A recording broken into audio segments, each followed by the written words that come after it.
saya, Devi Nurul Hidayah dan Sandra Sri Ambarwati akan menjelaskan makalah kami berjudul Beriman kepada Allah bagian 1.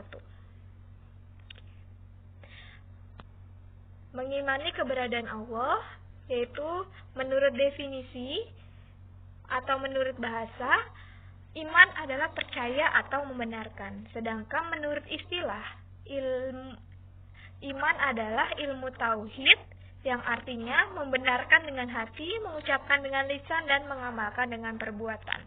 Sehingga dapat disimpulkan, iman kepada Allah adalah membenarkan dengan hati bahwa Allah itu benar-benar ada dengan segala sifat keagungan dan kesempurnaannya. Kemudian pengakuan itu diikrarkan dengan lisan serta dibuktikan dengan amal perbuatan secara nyata.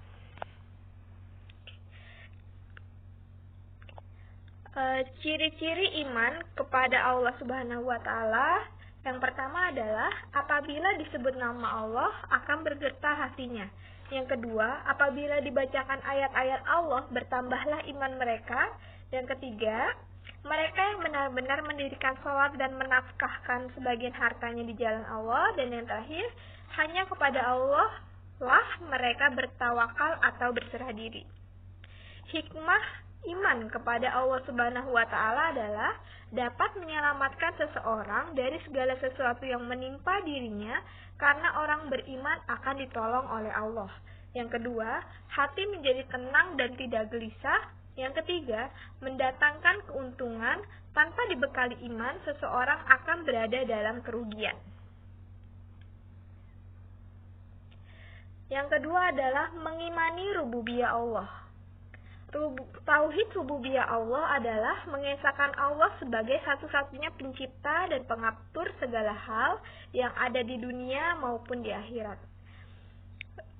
Mengimani rububiyah Allah tercantum dalam Quran Surat Al-A'raf ayat 54 yang artinya, ingatlah, menciptakan dan memerintah hanyalah hak Allah.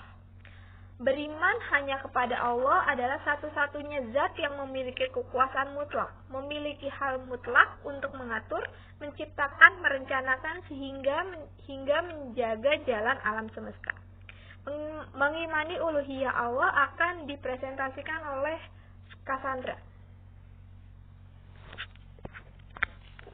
Mengimani uluhiyah Allah.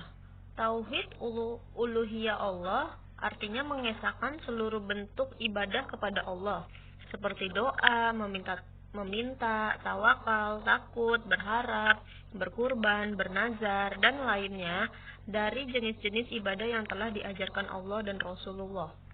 Tercantum dalam surah Al-An'am ayat 162 yang artinya, sesungguhnya salatku, ibadahku, hidupku, dan matiku hanyalah untuk Allah, Tuhan seluruh alam.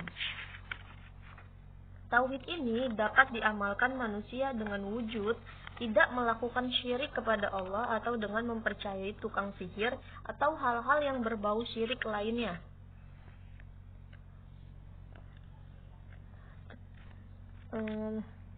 Dari pemaparan pada bab pembahasan sebelumnya, dapat kami simpulkan bahwa iman menurut bahasa artinya percaya atau membenarkan. Menurut istilah dalam ilmu tauhid, iman artinya membenarkan dengan hati, mengucapkan dengan lisan, dan mengamalkannya dengan perbuatan. Iman kepada Allah adalah meyakini dengan akal akan wujud dan kebenarannya sebagai pencipta, pemelihara, dan Tuhan seluruh makhluk ciptaannya. Seseorang dapat dikatakan sebagai orang yang beriman apabila memenuhi 3 unsur keimanan di atas.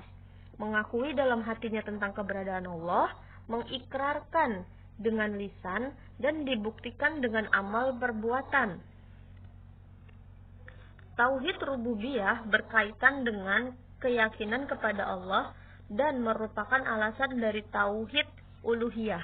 Sedangkan tauhid uluhiyah merupakan keyakinan yang berkaitan dengan realitas dari tauhid rububiyah. Intinya, dengan keyakinan bahwa Allah adalah satu-satunya yang berhak disembah, menyebabkan kita harus menyembah dan beribadah hanya kepada Allah, atau biasa kita sebut tauhid uluhiyah. Terima kasih. Demikian presentasi dari saya, Devi Nurul Hidayah dan Sandra C. Ambarwati. Mohon maaf apabila masih banyak kekurangan. Wassalamualaikum warahmatullahi wabarakatuh.